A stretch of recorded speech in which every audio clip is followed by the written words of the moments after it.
Egypt के pyramids आज वैज्ञानिकों के लिए ऐसी अबूझ पहेली बने हुए हैं कि जितना वो पिरामिड्स के रहस्यों को सुलझाने की कोशिश करते हैं वो उसमें उतना ही उलझ जाते हैं। जैसे जैसे पिरामिड्स पर शोध की जा रही है वैसे वैसे इजिप्ट के पिरामिड्स और ज्यादा रहस्यमयी बनते जा रहे हैं। वैसे तो इजिप्ट में करीब 138 पिरामिड्स हैं, लेकिन गीजा का महान पिरामिड वैज्ञानिकों को सबसे ज्यादा हैरान करता है। इसे खुफू का पिरामिड भी बोला जाता है।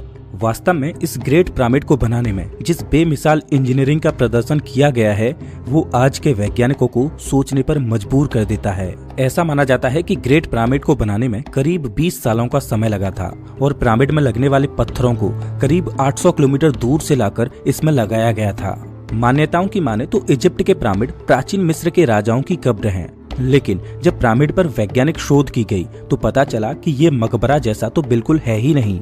आज के समय में ग्रेट पिरामिड देखने में भले ही पत्थरों का एक पहाड़ लगता हो, लेकिन रिसर्च ये बताती है कि जब प्राचीन समय में ये पिरामिड बनकर तैयार हुआ था तब इसकी चारों दीवारें पॉलिश्ड व्हाइट लाइमस्टोन से कवर थीं, जिससे जब इस पर सूर्य की रोशनी गिरती तो पूरा पिरामिड चमकने लगता। इससे पिरामिड की सुंदरता और ज्यादा बढ़ जाती। और पिरामिड का जो टॉप है जो आज खाली पड़ा है वो कभी सोने के कैपस्टोन से कवर था, वो भी सूर्य के प्रकाश को रिफ्लेक्ट करता, जिससे दूर से ही पिरामिड की चमक को देखा जा सकता था। लेकिन समय के साथ इसकी दीवारों की पॉलिश खत्म होती गई और इसके टॉप पर रखा सोने का कैपस्टोन चोरी हो गया। आज के समय में पिरामिड की हाइट इतनी नहीं रही जितनी कि आज से 4500 साल पहले थी। समय के साथ ग्रेट पिरामिड जमीन के अंदर धंस चुका है, जिससे आज के समय में इसकी हाइट पहले के मुकाबले कम हो गई है। अगर इस पिरामिड की बनावट की एक्यूरेसी की बात करें तो वो इतनी सटीक है कि आप इस चीज का अंदाजा इससे लगाइए कि उनको पृथ्वी के एक्यूरेट साइज और सोलर इक्विनॉक्स का पता था। दरअसल सोलर इक्विनॉक्स वो घटना होती है जब सूर्य बिल्कुल पृथ्वी के इक्वेटर की सीध में होता है। जिस दिन सोलर इक्विनॉक्स की घटना घटती है उस दिन पृथ्वी पर दिन और रात 12-12 घंटे के होते हैं और ये घटना साल में 2 बार घटती है। अब फैक्ट ये है कि 12 घंटों को सेकंड्स में बदला जाए तो वो 43,200 सेकंड्स होंगी, और अगर इसमें ग्रेट पिरामिड की हाइट से मल्टीप्लाई कर दिया जाए तो रिजल्ट 6,333 किलोमीटर होगा। अब शॉकिंग बात यह है कि पृथ्वी की पोलर रेडियस की लंबाई भी इतनी ही है, और जब पिरामिड के बेस के पेरीमीटर को 43,200 से मल्टीप्लाई किया जाए तो जो रिजल्ट आएगा वो उतना ही होगा जितना पृथ्वी का सरकमफेरेंस यानी परिधि है, मतलब जितना पृथ्वी का साइज है। और फैक्ट ये है कि पिरामिड की 4 नहीं बल्कि 8 साइड हैं, और ये 8 साइड सोलर इक्विनॉक्स वाले दिन ही दिखाई देती हैं। अब चाहे आप इसे एक इत्तेफाक कहो या मिस्र वासियों की एडवांस टेक्नोलॉजी, लेकिन ऐसा लगता है कि प्राचीन मिस्र वासियों को हमारी पृथ्वी के एक्यूरेट साइज के बारे में पता था। अब इसमें हैरान करने वाली बात यह है कि पृथ्वी का साइज पहली बार एरेटोस्थनीज ने मेजर किया था। एरेटोस्थनीज प्राचीन ग्रीक के एक गणितज्ञ और खगोल शास्त्री थे। जब एरेटोस्थनीज ने पृथ्वी का साइज मापा तो वो भी एक्यूरेट नहीं था, उसमें भी कुछ खामियां थीं। पृथ्वी के एक्यूरेट साइज के बारे में तो हमें आज के मॉडर्न युग में पता चला है, जब हमने अंतरिक्ष में अपनी सैटेलाइट्स भेजी हैं जिन्होंने पृथ्वी की मैपिंग करके उसके एक्यूरेट साइज के बारे में बताया। लेकिन सवाल ये है कि प्राचीन मिस्र वासियों को पृथ्वी के एक्यूरेट साइज के बारे में कैसे पता था, जबकि ग्रेट पिरामिड को आज से करीब 4,500 साल पहले बनाया गया था। ग्रेट पिरामिड की पृथ्वी पर पोजीशन और पिरामिड की जियोमेट्री वास्तव में हैरान कर देती है। दरअसल ये पिरामिड करीब 23 लाख लाइमस्टोन ब्लॉक से बना हुआ है और एक एक ब्लॉक का वजन 2 से 3 टन है और कुछ का वजन 80 टन से भी ज्यादा है। अगर इसके बेस की बात करें तो वो 13 एकड़ में फैला हुआ है और इसकी हाइट 481 फीट है। आईफल टावर के बनने से पहले ग्रेट पिरामिड दुनिया की सबसे ऊंची इमारत थी। इस ग्रेट पिरामिड के पास में 2 और पिरामिड्स हैं जो इससे छोटे हैं। इन तीनों पिरामिड्स की ईस्टर्न और वेस्टर्न वॉल्स सीधी नॉर्थ पोल की ओर जाती हैं। यहाँ पर ध्यान देने वाली बात यह है कि उनके पास कोई कंपास नहीं था जिससे वो नॉर्थ पोल का एक्यूरेट तरीके से पता लगा सकें। लेकिन फिर भी पिरामिड की एक्यूरेसी ये साबित करती है कि उनको पृथ्वी के नॉर्थ पोल की सटीक जानकारी थी। इस पिरामिड की जियोमेट्री जितनी रहस्यमयी है उससे ज्यादा रहस्य तो इस पिरामिड के अंदर छुपा है। इस पिरामिड के अंदर अभी तक 2 हिडन चैम्बर्स को खोजा जा चुका है, जिनमें एक है किंग्स चैम्बर और दूसरा है क्वींस चैम्बर। जब खोजकर्ता पहली बार किंग्स चैम्बर में घुसे तो उन्हें वहां ग्रेनाइट से बना हुआ एक ताबूत मिला। खोजकर्ता इस चैम्बर में ताबूत को देखकर बड़े हैरान हुए, क्योंकि इस चैम्बर में घुसने का ये एक छोटा सा रास्ता है, लेकिन इस ताबूत का साइज इतना बड़ा है कि उसे इस छोटे से दरवाजे से अंदर लाया ही नहीं जा सकता। तो भला ये ताबूत इसके अंदर कैसे आया? काफी खोजबीन के बाद पता चला कि जब किंग्स चैम्बर को बनाया गया होगा उससे पहले ही इसमें इस ग्रेनाइट के 1 पीस ताबूत को रख दिया गया होगा। उसके बाद इस चैम्बर को सील कर दिया गया होगा।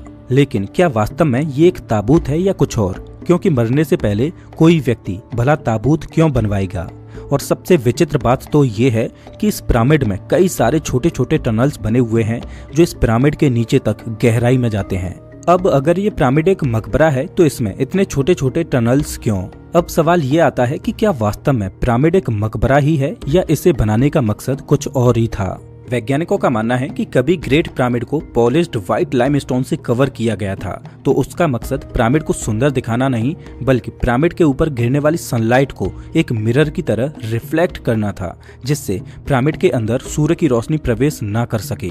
दरअसल पिरामिड को अंदर से डोलोमाइट और ग्रेनाइट से बनाया गया है, जो कि काफी अजीब बात है। अब ये अजीब बात इसलिए है क्योंकि ग्रेनाइट पृथ्वी के सबसे कठोर पत्थरों की श्रेणी में आता है और ग्रेनाइट की प्रोसेसिंग में लाइमस्टोन की अपेक्षा 10 गुना ज्यादा समय लगता है।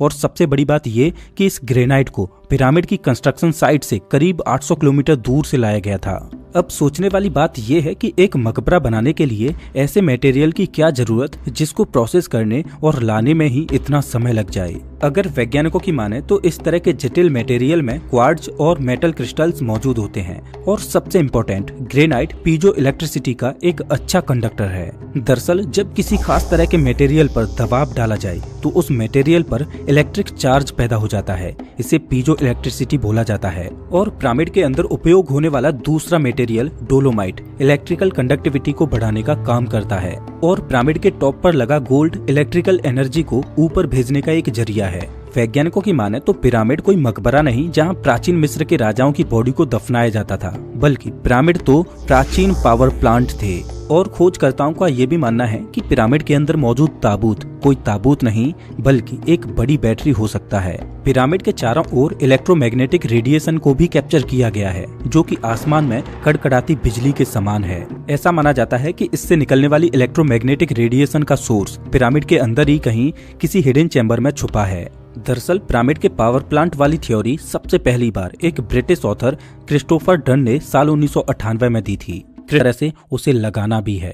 क्या इतना सारा काम सिर्फ 4 मिनट के अंदर कर पाना संभव है? और किसी किसी पत्थर का वजन तो 80 टन से भी ज्यादा है। ये सच में एक मिस्ट्री है कि उन्होंने सिर्फ 20 सालों में इतना भारी भरकम पत्थरों का पहाड़ बनाकर तैयार कर दिया।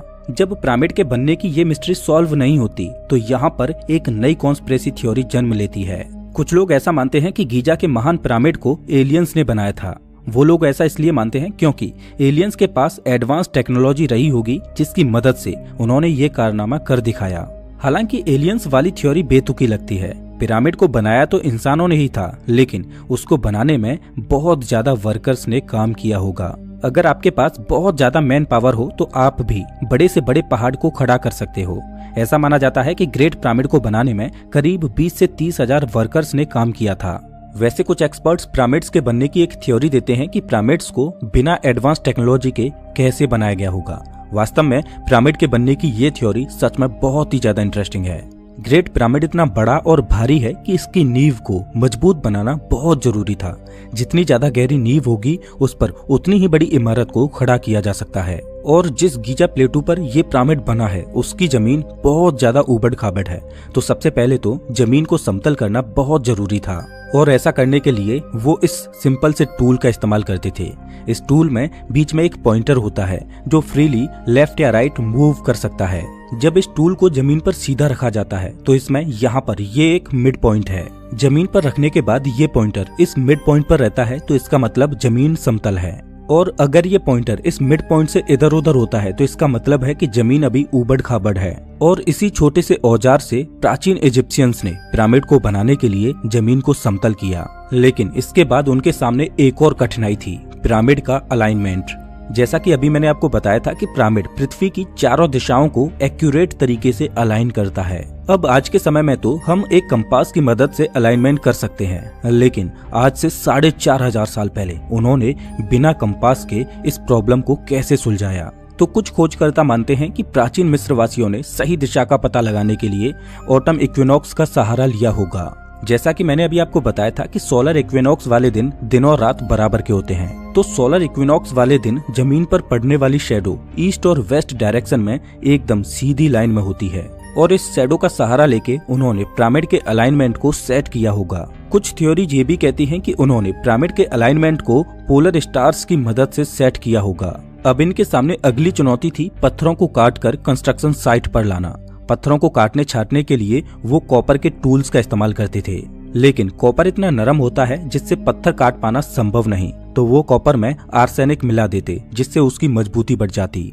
इन कॉपर और आर्सेनिक के मिश्रण से बनी छेनियों को लकड़ियों के हथौड़ों से ठोका जाता था और कई घंटों की मेहनत के बाद बड़े बड़े पत्थरों को शेप में लाया जाता था और ज्यादा हार्ड पत्थरों जैसे कि ग्रेनाइट को डोलेराइट का इस्तेमाल करके तोड़ा जाता था। ये पत्थरों को तोड़ने के लिए एक खास तरह की तरकीब लगाते।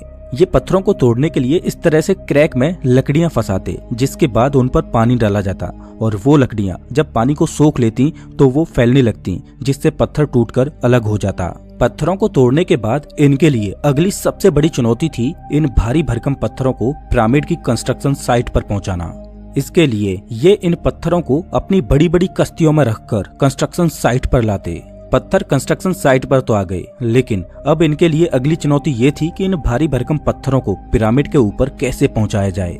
तो एक्सपर्ट्स मानते हैं कि इन पत्थरों को पिरामिड के ऊपर इन 3 तरीकों से पहुंचाया गया होगा, या तो बड़ी सी रैंप बनाकर, या स्पाइरल ट्रैक के द्वारा, या इनको जिगजैग ट्रैक के द्वारा ऊपर पहुंचाया गया होगा। पत्थरों को ऊपर पहुंचाने के लिए चाहे इन्होंने किसी भी ट्रैक का इस्तेमाल क्यों न किया हो, लेकिन इन पत्थरों को ऊपर पहुंचाना इतना आसान नहीं था। एक फिजिसिस्ट जोसेफ वेस्ट ने साल 2014 में एक थ्योरी दी कि इन पत्थरों को ऊपर पहुंचाने के लिए इन्होंने स्लोप के ऊपर लकड़ी के डंडे गाड़कर बड़ी बड़ी रस्सियों को पत्थरों से बांधकर उन रस्सियों को डंडों के ऊपर से निकालकर कुछ इस तरह से खींचा होगा।